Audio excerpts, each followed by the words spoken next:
Confirmed that Matthew Lillard has been re-signed for Scream 7.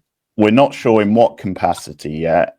I think it has been confirmed loosely that Stu Mocker is back, but we're not sure in what capacity, whether he's still alive, whether it's a voice in someone's head, flashbacks. We're not quite sure, but he has signed on, Matthew Lillard, and he has also been joined by Scott Foley, which is a little bit more of a surprise. So just to remind you guys, and Madison, for anyone who maybe doesn't remember this, but Scott Foley was Roman in Scream 3. Spoilers, the one who turned out to be Ghostface.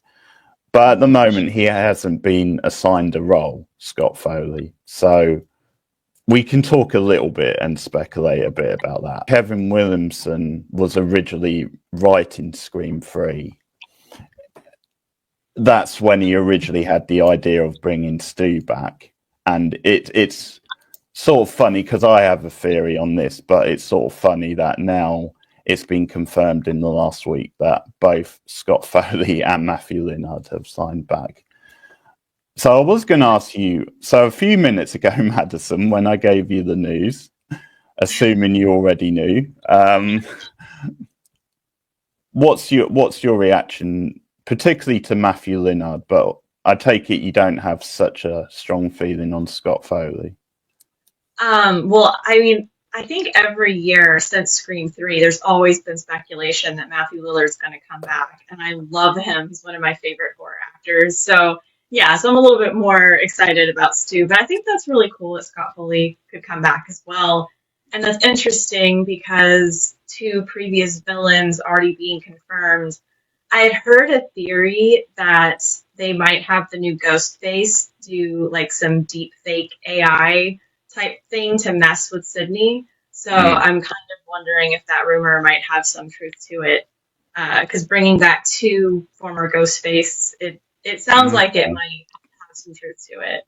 But I really hope they bring Matthew Lillard back, like himself, and not just like his voice or something like that, because I love him. I've been waiting for this, and they even suggested he might come back. I think you might have a thing because they do like to try and move with the times. They do like to try and incorporate kind of modern like things that are going on in culture into like the satire. So you might actually have a thing. Well, what do you think about that? Would you enjoy it if they did an AI style storyline? Maybe depends.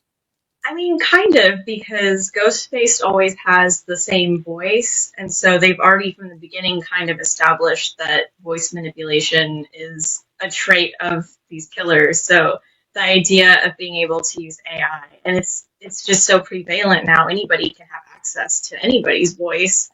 Not perfectly, but enough to be unnerving. So I'm excited about it. Like I said, I am team. I hope Stu is alive. Okay. But I think that it would be a cool use of that technology. That's fair enough. I mean, people have heard me rant about this and others, so I don't know. But it's fitting that you're on the other team tonight because I'm on the opposite side. I'm not. I think it's a mistake bringing him back at this stage. I think it would be an even bigger mistake if he is somehow still alive because they've got too much explaining to do about where has he been all these years. I have to agree that it could create some plot holes, but I've never felt like Scream was the most consistent, and they've had so many wild storylines already with, like, you know, Sydney's long lost brother. It's very soap opera-esque. So for a killer to have faked his death or something like that, I don't think that would be too crazy for the series. It's already pretty not grounded to begin with. But I can totally understand why people don't want his character to still be alive. I'm just excited he's back either way, though. That's fair enough. I mean, I've got multiple reasons and I've explained them. I think they're never really going to top what they did with him in the original. So I think that's another reason. But Scott Foley was a surprise. Is that this is Kevin Williamson, his idea from Scream 3, which he didn't get to use. Because he's bringing Scott Foley back, he's bringing Matthew Lillard back.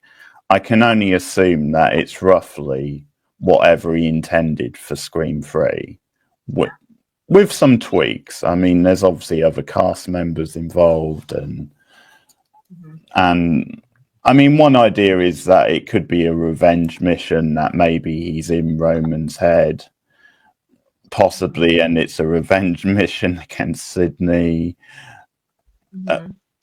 Another thing is, I mean, because they haven't given Scott Foley a role yet, I do wonder if they might actually give him a different character, and it could just be a nostalgic nod to the fact that he was in 3, because it's sort of 25 years on now, so the actor would look quite a bit different. So, what if he had a twin brother? Just carry on with soap operas. Those thoughts have crossed my mind, Madison. I wouldn't put anything past this franchise. Twin. Yeah. There's another hidden family member. Another love child, or whatever it was. I forget. Scream 3 was such a train wreck. Roman, I think, is going to be in flashbacks. Not sure about Stu. Yeah, you're right. Maybe what they were going to do in 3, they're going to do it in this one, possibly. Super AI. Confirm that Kirby won't be returning. And I mentioned her before. What do you think about that news?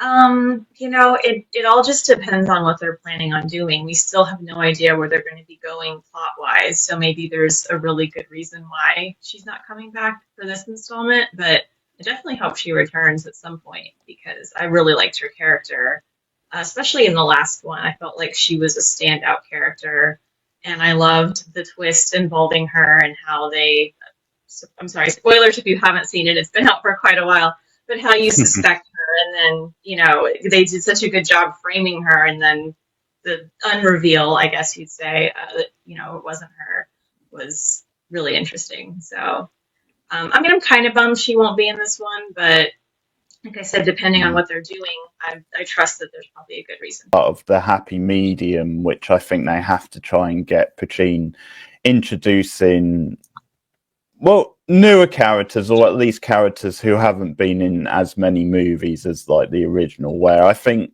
Kirby is one of those who the fans seem to have taken to. And I think they can still get 1 or 2 movies out of her. I think there's still things you can do with her character. So I think it would have been nice, actually, if she had some involvement, which is another thing, because it's a pretty packed cast at the moment. And I don't know how they're going to balance everyone, because they've also brought back the Meat twins, but I hope they're not brought back maybe just to be easy fodder, because we'll see. A lot of question marks. Yeah, definitely. And I liked what you said earlier about how maybe one of the characters is going to come back to be like in the head of another character, because that's what they did with Scream 5, I believe, with Billy and his daughter and all that. I think that was probably the most interesting part of that movie, although I wasn't a huge fan of it overall. I do think that the flashbacks, or the hallucinations, I should say, were probably the best part. So, okay, I think it was partly the de-aging being quite bad, so I wasn't so much into that. In 6, they toned it down a bit, so that was a bit better. But the de-aging effect wasn't the best, so I think that was a bit of a thing. But that's fine. I mean, I wasn't a fan of that one. That's Neither the only was one in the whole series that I was like, it's kind of a skip. But I was really shocked at how good 6 was. I was like, it's amazing. I watched a whole movie with these characters and didn't really connect with any of them. And then in 6, by like the midpoint, I was already really hooked. So yeah, it was definitely an interesting way how they made you care about these siblings all of a sudden at the beginning of 6.